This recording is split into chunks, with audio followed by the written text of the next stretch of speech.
رمضان رحمت کا سامان، رمضان بخشش کا اعلان، مدنی مذاکرہ علم و عمل کا جہان۔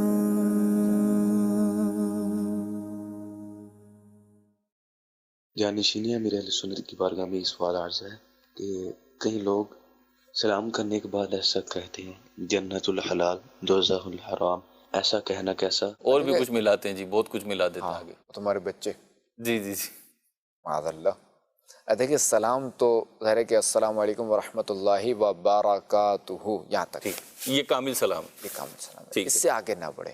صحیح، اب جیسے کسی نے اگر السلام علیکم کہا تو اس کو چاہیے کہ ورحمۃ اللہ وبرکاتہ تک کہے، ٹھیک، بس اتنا ہی جواب دے۔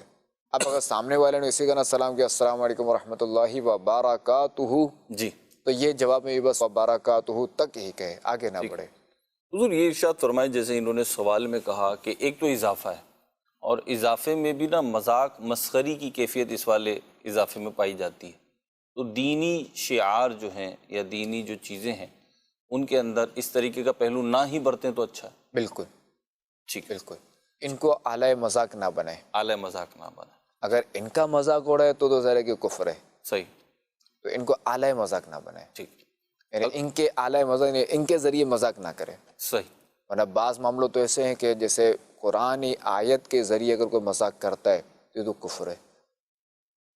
نور رمضان نور رمضان نور رمضان نور رمضان۔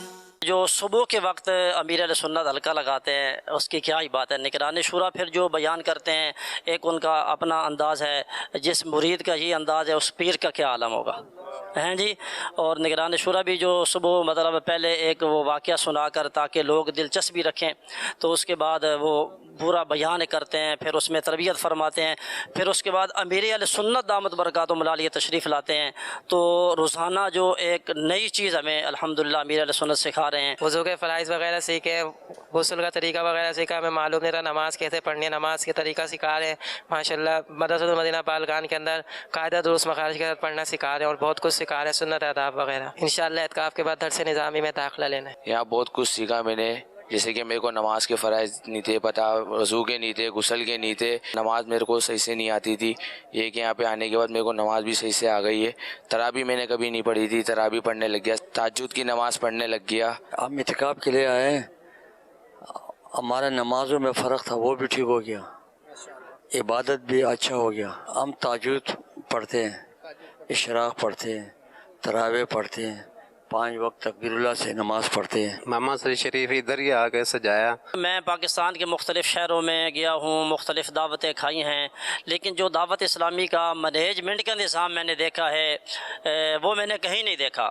پرامن پرسکون، یہاں پر تو مدینہ یاد آ جاتا ہے۔ جس طرح مسجد نبوی میں افطاری کے وقت وہ دسترخوان اس سے پہلے لگتے ہیں، افطاری ہوتی ہے، چند منٹوں کے اندر وہ سب کچھ مطلب کلوز کر لیتے ہیں، یہاں پر وہ جھلک نظر آتی ہے کیونکہ اس کا نام بھی فیضان مدینہ ہے، تو یہ مدینے کا فیضان ہے یہاں پر۔ تو یہاں پر بھی الحمدللہ جب کھانے کا سلسلہ ہوتا ہے تو اسلامی بھائی کھانا کھاتے ہیں، کوئی شور نہیں ہوتا، کوئی لڑائی جھگڑا نہیں ہوتا، کوئی بدتمیزی آپس میں نہیں ہوتی۔ تو جب کھانا کھانے کے بعد کچھ ہی لمحے بعد آپ دیکھیں گے تو صفائی ہو چکی ہوتی ہے۔ مطلب اس طرح مینجمنٹ کا بہت اچھا نظام ہے، میں اس چیز سے بہت متاثر ہوا ہوں، اور بھی کافی ساری چیزیں ہیں جس کو دیکھ کر دل خوش ہوا ہے۔ امیر سنت کا انداز مجھے بہت ہی اچھا لگا، ان کا اخلاق، ان کے بات کرنے کے انداز، جس طرح ان کے مدنی مذاکرے فرماتے ہیں، کافی سیکھنے کو ملتا ہے، سوالات کے جواب عطا فرماتے ہیں۔ مجھے تو بہت خوشی ہوتی ہے کہ جناب ایک جدول بنا ہوا ہے کہ اس جدول کے مطابق مثال کے طور پر 1 بجے اسلامی بھائیوں نے 1 بجے سے لے کر 1:30 بجے تک یہ سیکھنا ہے، 1:30 بجے سے لے کر 2 بجے تک یہ سیکھنا ہے، اور پھر ظہر کی نماز ہوتی ہے، نماز کے بعد درس ہوتا ہے، اس کے بعد پھر فرائض علوم کا حلقہ ہوتا ہے۔ جب یہ استاد صاحب پڑھاتے ہیں، اور یہ نہیں ہے کہ کوئی ڈانٹ ہے، کوئی مار ہے، کوئی کچھ ہو رہا ہے، پیار محبت کے ساتھ استاد صاحب جو پڑھا رہے ہوتے ہیں مسکرا رہے ہوتے ہیں۔ یہاں پر ماشاءاللہ سے یہاں پر عبادت ہو رہی ہے اور سکون سے یہاں لوگ عبادت کر رہے ہیں، نمازیں پڑھ رہے ہیں، صلاۃ التسبیح، تہجد، باقی نمازیں اور مندی مذاکرہ۔ میں کہنا چاہتا ہوں کہ جیسا میں بیمار تھا نا، لاکھوں روپیہ لگا کے بھی صحیح نہیں ہونے کا چانس تھا،